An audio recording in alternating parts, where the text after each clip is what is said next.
Kia ora. How are you this morning? I'm pretty good, pretty good. Let me just get a bit better. Cool. Oh, I've got my little Anzac flower somewhere too. Let me find that and I'll see if I can put it on as well. I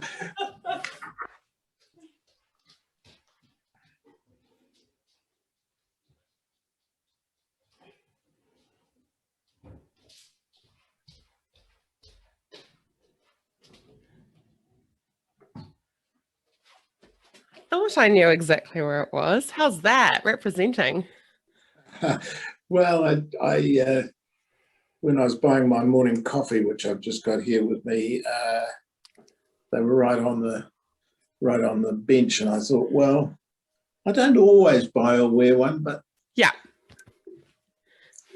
I used to think the kind of Anzac Day glorified war, but I've mellowed a bit that now, and it's one thing to remember, it's another to glorify, isn't it? Yes, yeah, that's right. It's funny how as we get a little bit older, we get a bit more retrospective about some of these things. Yeah. There's an old Bob Dylan line. I think it's a song called My Back Pages, very early one, where he says, I was so much older then, I'm younger than that now. And it's just about what you think you know when you're young, and then you realise you actually don't know it quite so certainly. I think the first big realisation of that was when it was like, oh my God, Mum was right. That's terrible, isn't it? Oh my God. Yeah. Then you hear yourself saying things that your parents said to you. Oh, no, surely not. No. Well, I bought mine on Friday. We had a team building day at Customize, and I, of course, managed to drop the first thing that I bought to eat on my top, and it was just a little oil stain. And so from breakfast, perfect. So I just bought this and it covered it nicely for the rest of the day. There you go. Oh, so that's great. So you're caffeinated and all ready. Yeah, I've got it right here in case you annoy me too much. Yeah, exactly. I'll just take a sip. So yeah, I mean, we covered everything earlier. Shall we just jump right on in? Yep, I'm good to go. Excellent. What does recruitment and career mean to you? Let me start with career first, perhaps.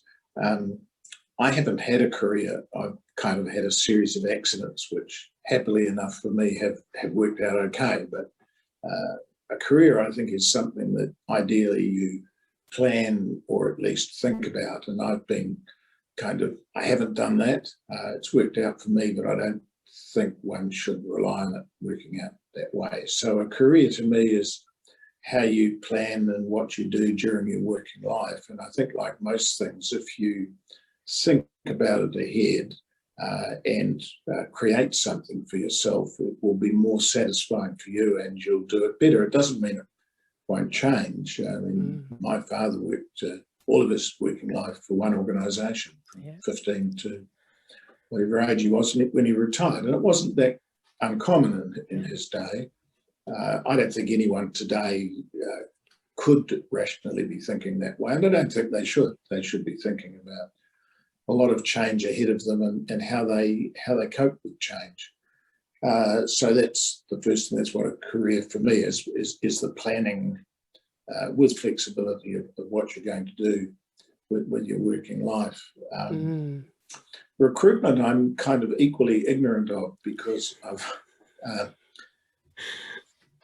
I've been through a couple of assessment processes for board positions, but I've never actually been recruited as such, I don't think, in my working life either. So I've kind of stumbled from job to job, and I don't think people can or should rely on that. I'm hesitant about the recruitment industry, I've got to say. It's a bad way to start it. We touched on that little, didn't we? But please do share.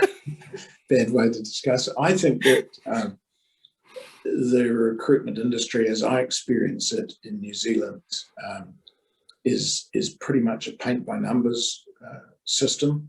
I think people have what old people like me call a Rolodex full of names that they add to and maybe subtract when they die, although I have known a couple of long lists that had people, if they weren't dead, were certainly severely ill on them. So add and subtract to it, it's a list, and that's kind of what they offer. They're a shop, they sell people, these are the people they have, just like those are the donuts I have if I'm a donut shop. And I think that's not very satisfactory for the people who use their services, whether they're the employees or the potential employers. Now, having said that, employers probably get the recruitment agencies they deserve. I've thought about this since we last talked.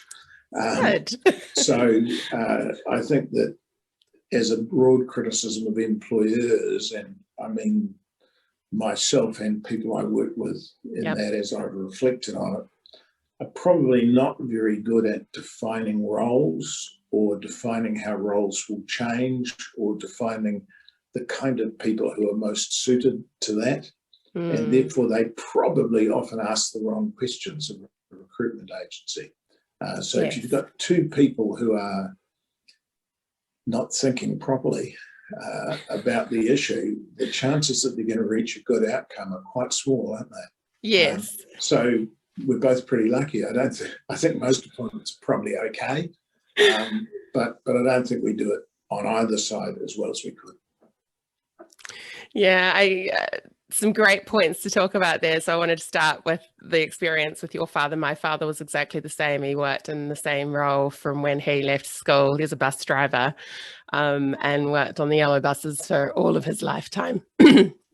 So yeah, it was a very different path that I wanted to take in line with that. And I definitely see millennials. I had a conversation with a graduate and she talked about putting together a mosaic career, really wanting to put those flavors together. And then in terms of recruitment, one of the pieces that I really implore the employers to consider is potential versus historical skill sets and ambition and attitude, because those are things that people really generally cannot be taught. And so if they come in with a lot of that and really understanding your candidates and treating them as humans, as you say, those are all reasons I joined recruitment myself and want to get these types of words out. And I think it's really heartening to hear someone like yourself challenge what recruitment has been and look to the ideal and implore employers to do a better job. Yeah, I think, again, reflecting on this, at the moment I'm actually sitting in Auckland University of Technology, talking to you, and as I walk into this particular building, there's a service which is open to students called the Employment Lab, where there are people employed who are skilled in talking to people, not just about what courses they should do, but about what their aspirations are, how they fit into that, and what not just their work aspirations, but their life aspirations are. I've had the opportunity to talk with the people down there about it. And I mean, if that was available when I went to university, I'm pretty sure it wasn't. And if it was, I managed to bypass it. But I know it wasn't, in fact. So, you know, that's, I think, a huge improvement. And I think schools have probably got a little better at that. But I think that there's a whole area of service provision, particularly in our secondary schools, that could much better prepare people for work. And I absolutely don't mean that in the sense of becoming factories producing workers for employers. I'm at the opposite end to that. But working with young people to help them define their aspirations in life, including work, and then to define what sort of things they might study, where they might look, how they might go.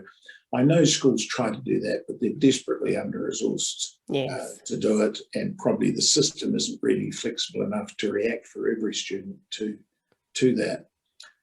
So you end up with you end up, I think, with a lot of people missing out or being misplaced.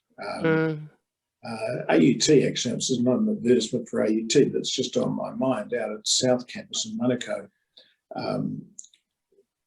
has been working over summers with some of the secondary schools out south in Auckland, working with young people to show them what they might do in a university, because such a large number of people in the lower decile schools and areas never even define a view of their life that includes going to university, which is not the be all and end all, but it doesn't, if they're not defining that, they're probably not defining very well what other opportunities they've got either, or getting the support they need to get there. So, that is introducing, for example, more Māori and Pacifica students into some university courses, which is good. It's got a long way to go.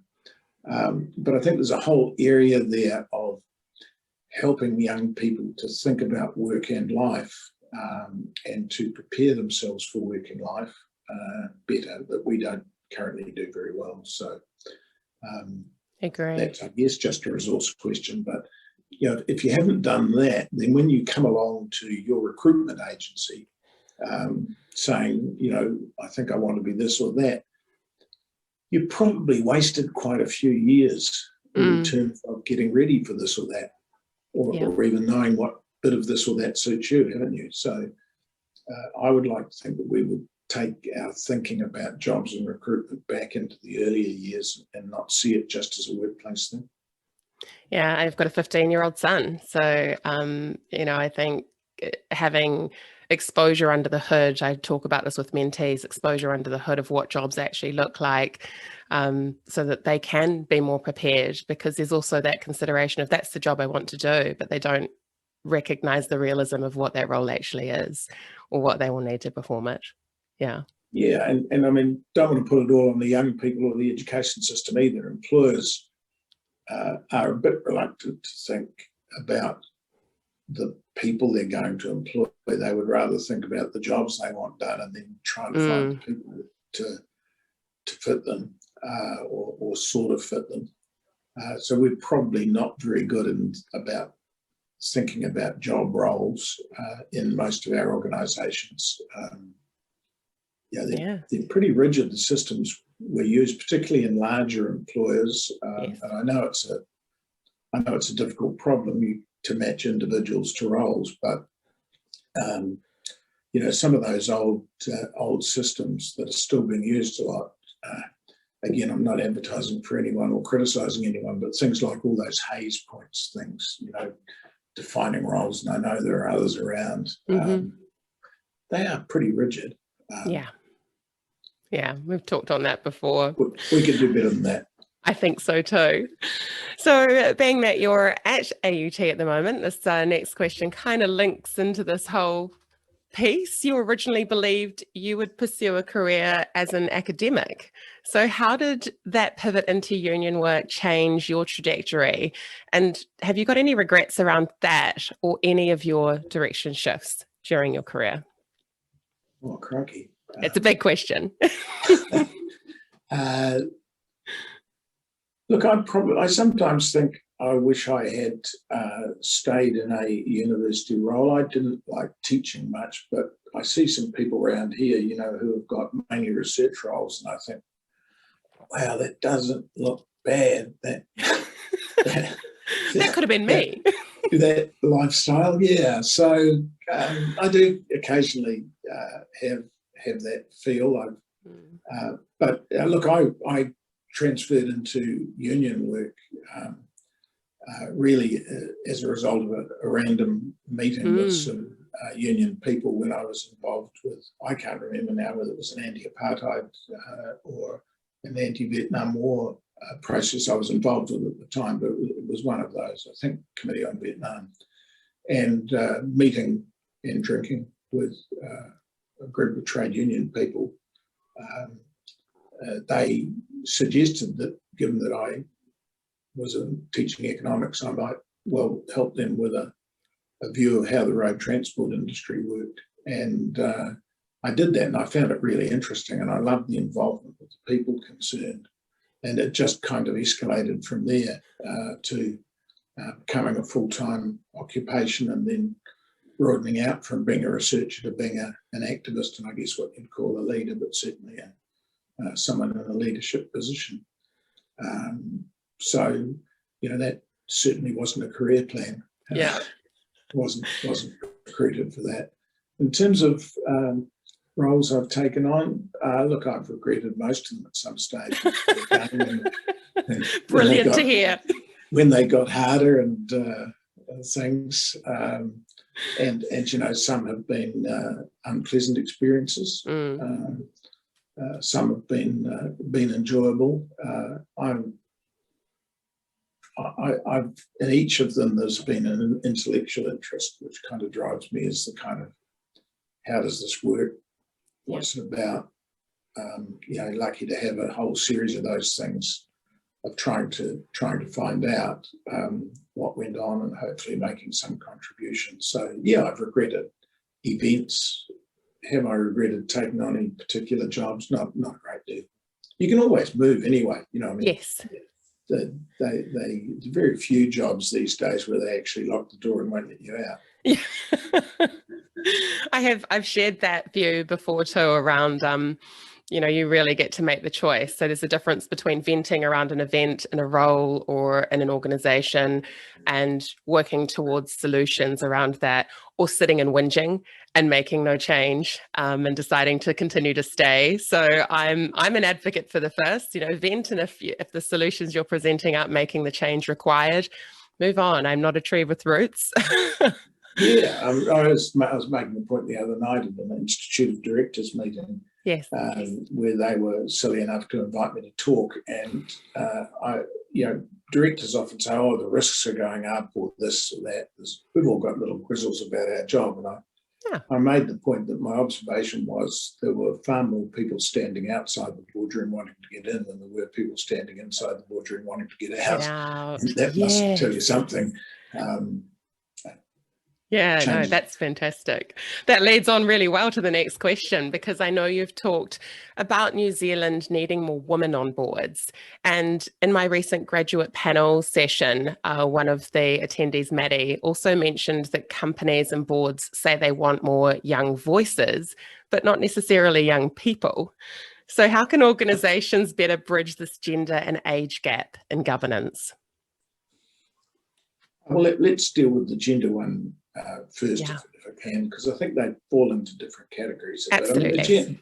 The gender, in business leadership, women are treated as if they're a minority, which they're not. So just arithmetically, let's accept that women are in the majority, or a narrow majority, but at least let's call them 50-50. So there are really no arguments other than sexism to not have women on boards at roughly 50-50. I personally don't care if every board is 50-50, it's probably a bit rigid. But, these movements around the world for the 40-40-20 idea on boards, I think have a lot of merit. Boards largely, on paper, boards of directors are voted on by shareholders, that's true, but the current board actually drives the future board. They put up the proposals. Vanishingly few directors get voted on from outside what the board recommendation is. So you can effectively say the current board appoints the future board.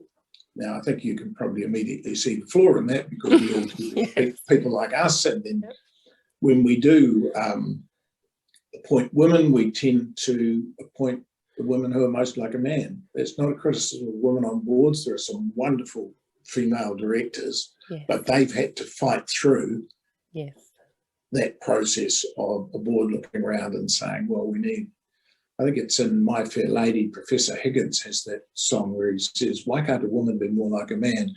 And I think that's kind of the way many boards still see it.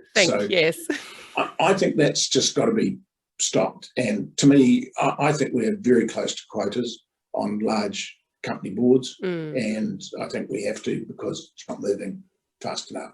There's plenty of qualified women around to do the job. So to me, that's kind of almost yesterday's argument, or it should be. And so we've just got to do it. And if that means quotas, then fine, let's have quotas.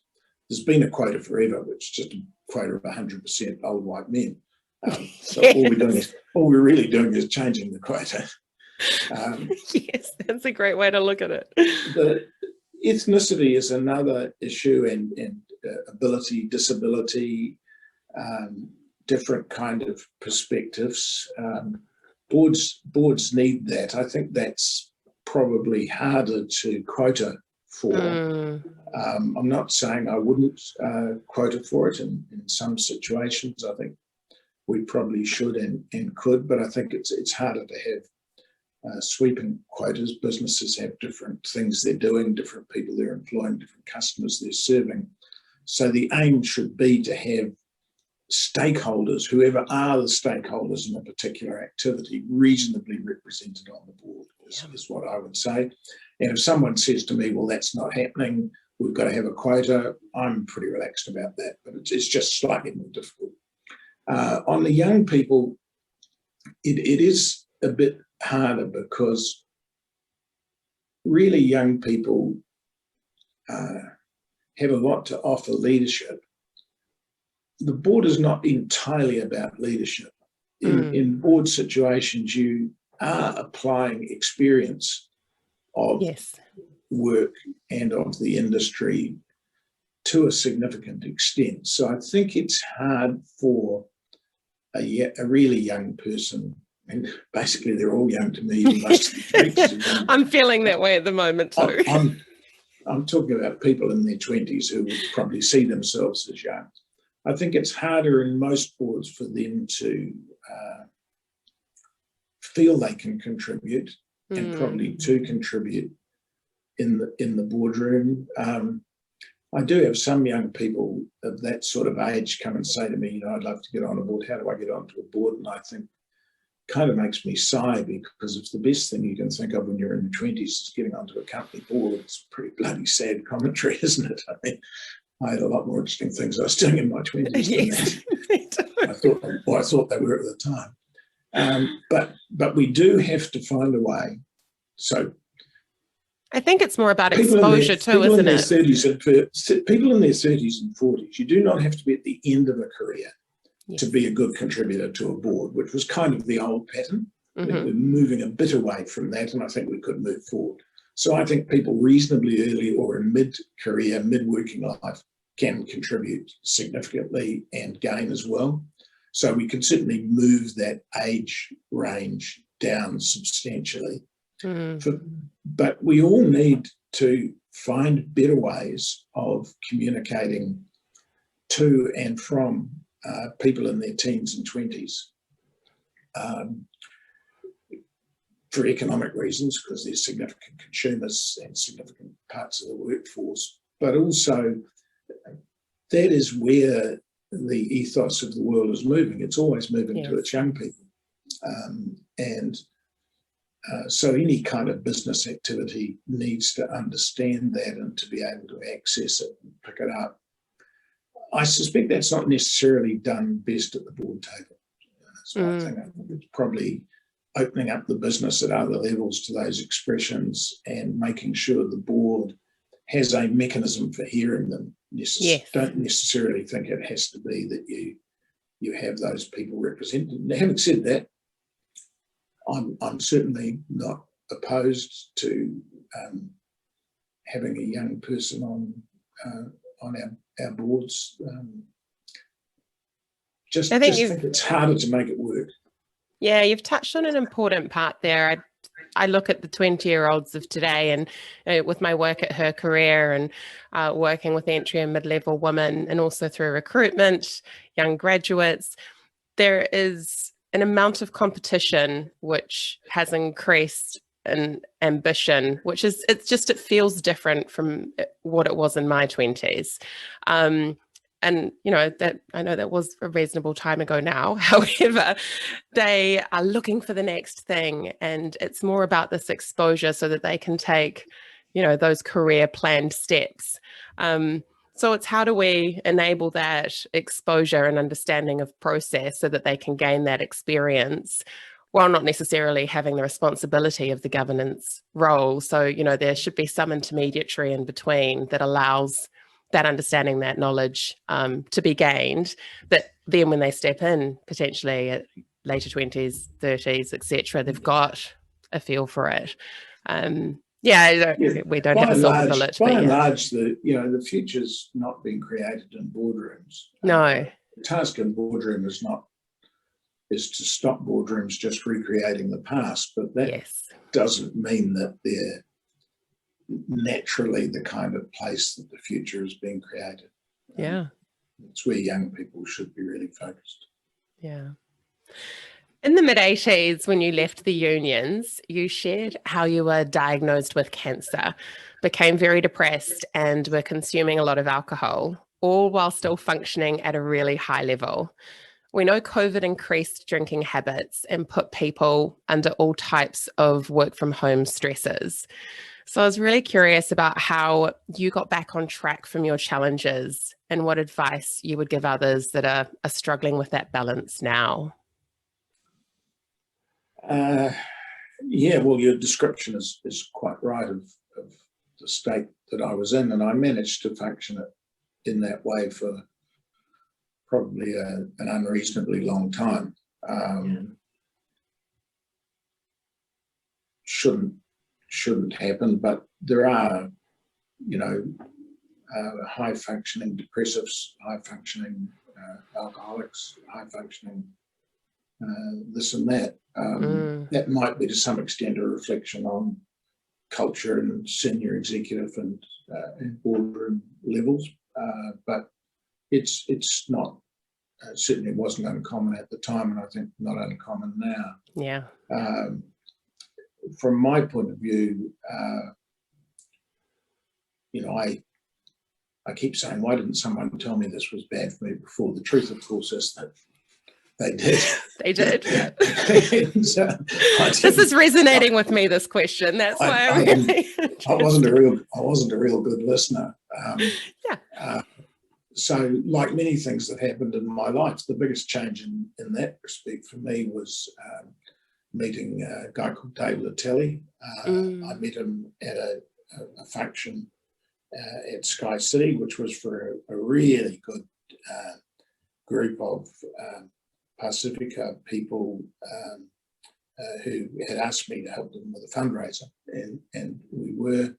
And Dave was there because he knew them. And was supportive of them. They're called My River, and they're very good group of people. So I was scoffing glasses of wine, and Dave tells me eating sausage rolls. I don't know if that's an embellishment or not, but I was certainly drinking wine. And somehow we got into a conversation about health, partly because we were standing alongside the ex-All Black Kevin Mealama, who was still pretty fit. Yeah. And that'll do it.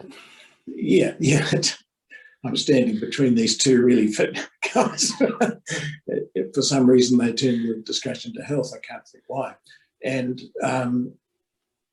Dave said, I said, I should do something about my health. It's not good, all this sort of stuff. And he actually grabbed the glass of wine and took it off and said, well, you should put that down for a start, and I'll train you if you like.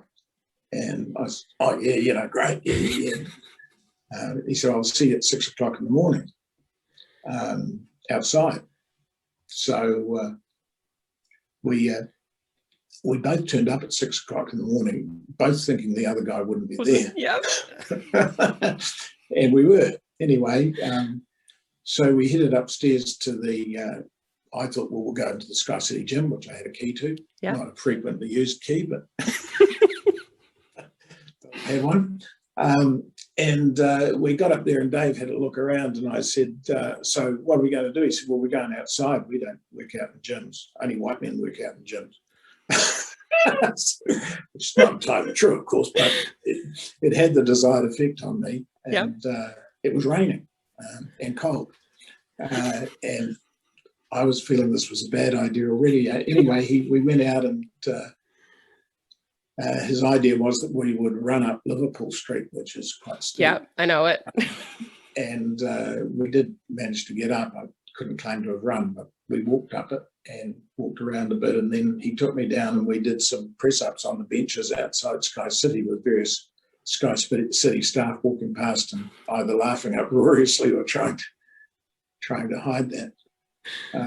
Anyway, slightly long way of telling the story, but we just from there became, I worked out for some years pretty much most mornings with Dave outside and a couple of other guys who were on a very different journey to me, but a health journey from very different parts of society. And we all became very close friends. We still work out together quite a lot. I'm now very involved with just doing some of the kind of old man's funding stuff for Dave's incredible activities throughout Auckland. And I'm privileged to be part of that gang now. You know, I've been patched over. I've even been given a hoodie, which looks very much like a gang hoodie, which is actually BBM regalia. But I've been fully patched over into that. So that's a wonderful experience. Very lucky to have it, and it does. It's been very good for my health in every way. But I readily admit, depression doesn't disappear. So it's something that, you can't take a pill and make it go away. You can take a pill and make it feel better. You can drink a bottle of wine and it feels better for a while. There's lots of things you can do to make it feel better. You can go and exercise and you feel better, but the beer is still there when you come back. That's just something you learn to live with. But look, everybody has something they have to learn to live with. And that just happens to be one of mine, and I was treating it the wrong way. So, it's been, a fully notable lifestyle transformation. I mentioned when I reached out to you, that was part of the motivation. I love seeing the work that you partner with Dave on, and think that the community involvement that he has is so positive. So it's just great to see that connection happen in such a tangible way.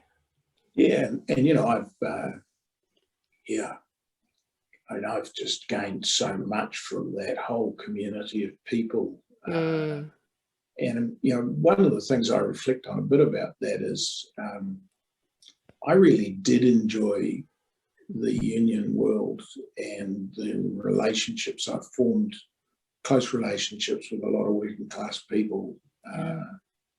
And I was sad when I left that. And rejoining, if you like, or having the opportunity to not be locked in the lifestyle of a senior executive or board member, being able to escape from it sometimes has been an enormous gift to me, because we all get locked in, not we all, it's easy to get locked in a lifestyle of the group that are like you and not move out of it. So being able to see the richness and depth and problems of other people's lifestyles, it's made me sort of quite intolerant of some of what people think are problems when they're on $1 million a year. I think there's just an absolute honesty to it. Like I said, my dad was a bus driver. My mum held 3 part-time roles. We were living absolutely rent week to rent week. And I've still got a number of family members in that situation. I was lucky enough to grow my career in ways that a number of my family members haven't.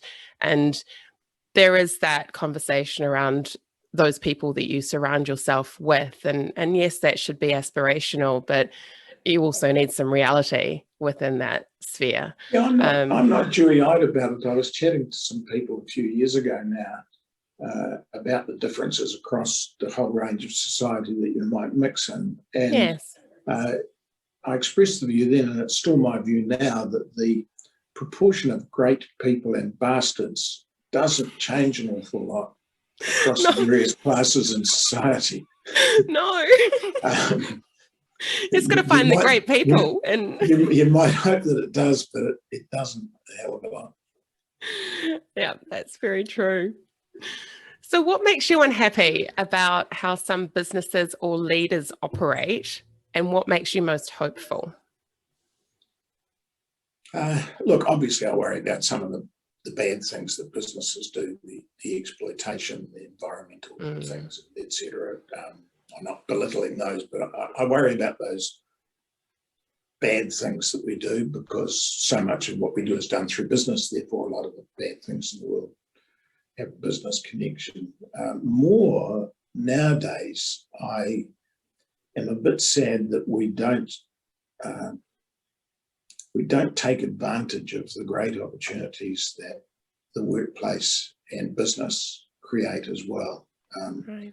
We develop and grow through our work as well as our other relationships. Yes. And the fact that we in many organisations don't really encourage or allow that to happen is I think something I am sad about. I think that a lot of the techniques and knowledge that we've developed in science and in business and all the kind of technical skills could be directed a whole lot better to well-being than they are. So I'm sad about the good things that we could do and don't do more than I am about the bad things, frankly. Yeah. Oh, that's good. Might be easy for someone in my position to say. So someone who's having a lot of bad things done to them might say, never mind all that stuff, stop kicking me in the head. And that, I understand that, but the honest answer is I get more sad about the opportunities we're missing than necessarily the bad things we do. Yeah, absolutely. What career failure or challenge has impacted you most, do you think? And what was your greatest lesson from that?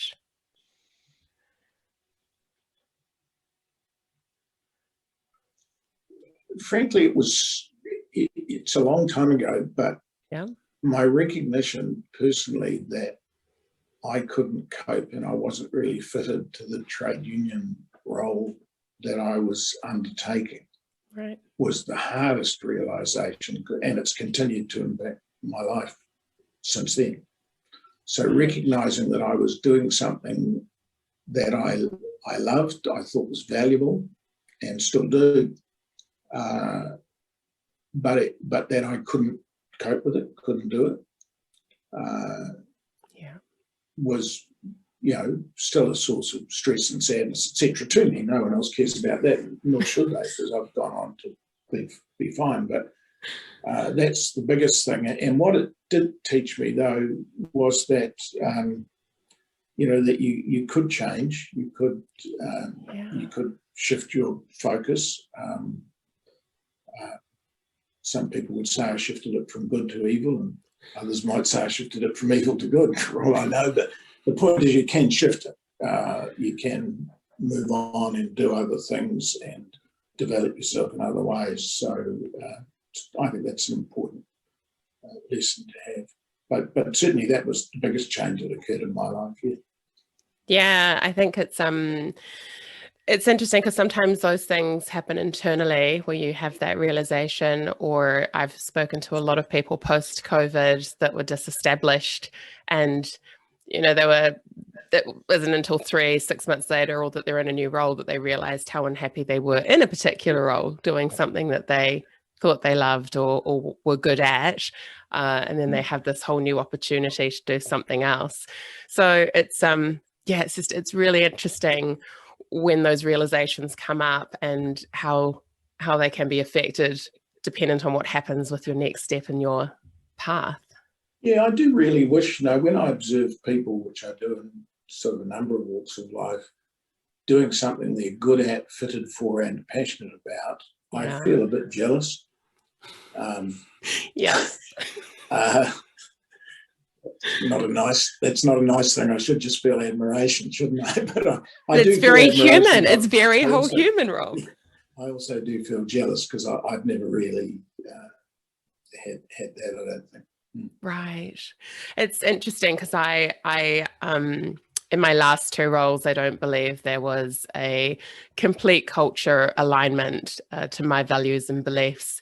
and stepping into this role in recruitment and making a very conscious choice of the type of people I wanted to work with and how I wanted to share my voice and assist people in the ways that I feel could be valuable, I'm finding so fulfilling. But what's really interesting is catching up with people over the last 5 years that I've previously worked with, who continuously comment on just how happy I look and just that I've obviously really found something that does resonate. So yeah, it is. I hope it stays that way. Me too. So new managers can find it difficult to move from colleague or peer into a mindset that takes a wider decision-making focus. They may also personally impact those they know. What do you think they could do if they're struggling with this as a leader? Well, old Rob would say, harden up. You don't have to take on the position. If you took it on and there are hard things about it, well, that's down to you. Yeah. And I still think that's true to some extent. I mean, if you, in any kind of leadership position, and I don't think the model of leadership has to be, I'm the tough guy, I take the tough decisions. Yes. At all. But even so, in really any leadership positions, you are having to make judgments and calls that often will at least have an immediately adverse effect on people. They may not perceive the benefits even when there are benefits to them. And sometimes there aren't benefits. I can talk about an example about that in a minute if you like, but I think you have to learn that the way you do things is often, and the way you communicate things is often as important as what you do. So if you are making a decision which is tough for others, having respect.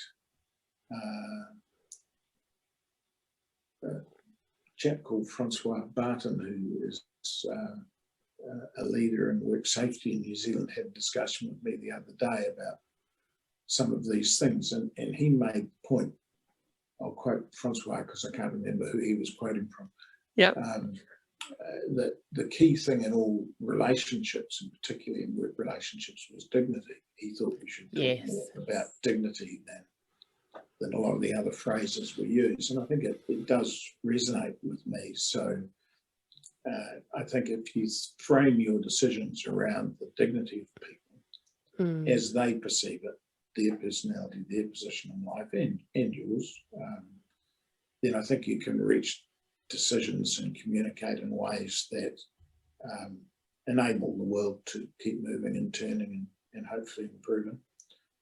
So it's not just a matter of kind of hardening up or move out. I think we can learn to do things in a better way.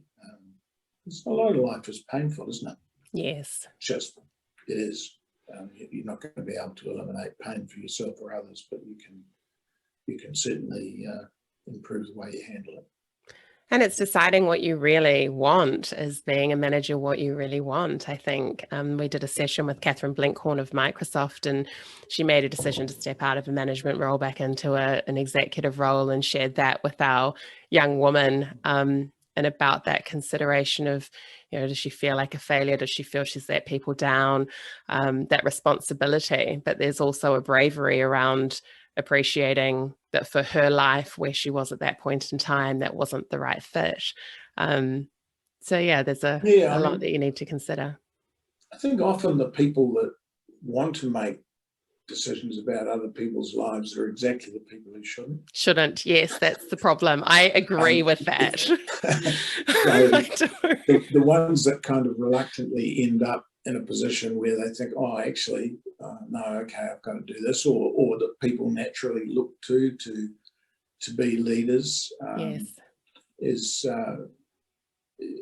important. I mean, to some extent, though, that's a thing in Pākehā culture, or in the Pākehā culture that I'm familiar with. Right. I do see these different models in other cultures. I mean, I am aware in some other cultures, you know, Māori and Pacifica, for example, that young people are often marked out for leadership quite young and educated and encouraged by their parents and uncles and aunties and prepared for roles. And I think that's a model that does work too, because I think it does give an authentic and sensitive leadership. It's got disadvantages as well. Yes. But certainly the Pākehā model, where most people who are making big decisions have either grabbed for them or stumbled into them, is probably not ideal. Not the perfect model. No, well, no. No. So how do you decide what organisations you want to work with? And how are you juggling so many roles with the specific focus that each requires?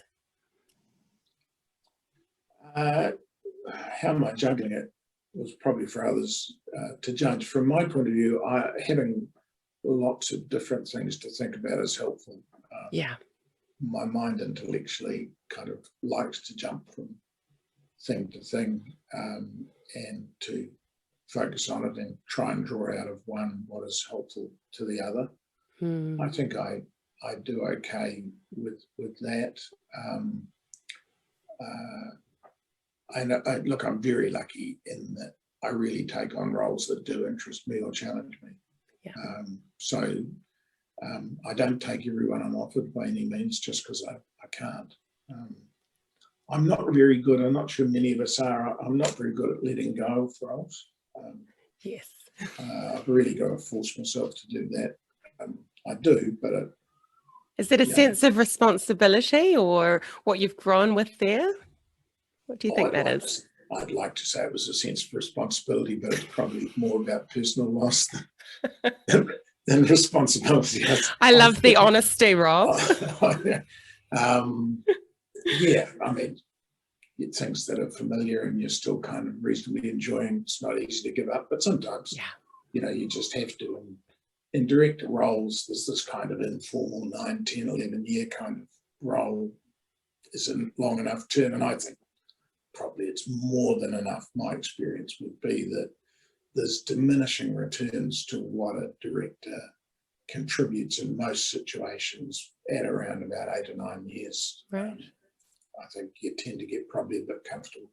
Yeah, I like that piece around, you know, the multiple focus and views. I kind of stumbled into that early on in my career, doing a number of things, whether they were side hustles or other memberships or putting my hands up to be involved in organizations. And it just enriches what you can bring in every other area, I think. Yeah, quite a few years ago, and I won't name them because it's a bit pejorative, but there was a director who, senior business person who I had a lot of respect for, who used to describe himself as a gunslinger. He saw himself as a gunslinger wandering around western towns, dealing with situations. I think of myself more as a wandering minstrel. It's not all that different, but yeah, that's how I think it is. That's great.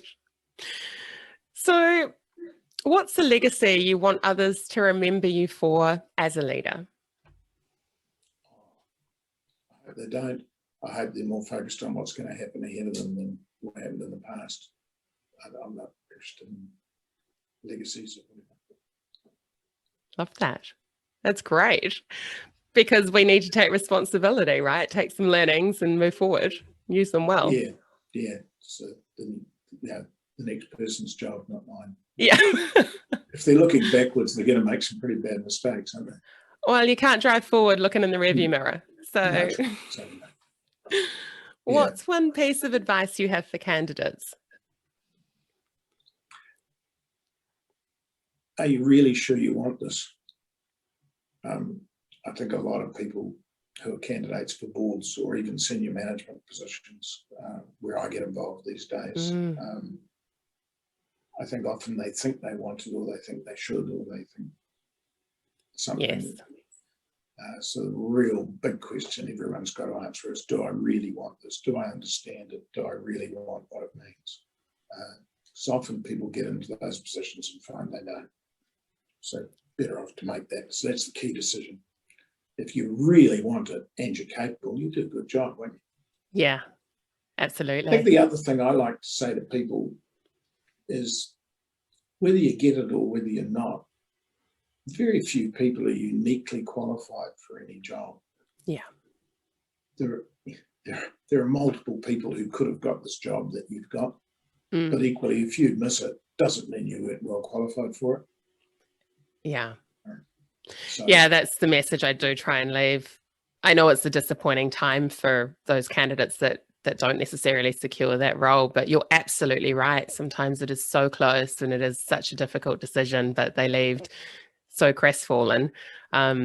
It's trying to take some time to really remember all the positives and try not to focus on the one small thing that could have been that differentiator. Yeah, there's a decent chance they dodged a bullet, isn't there? Yes, there is sometimes. And what about one piece of advice for hiring managers?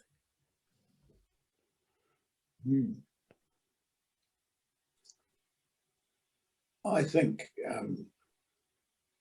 that dignity issue is really important. Respect the dignity of everyone who has applied and is in front of you.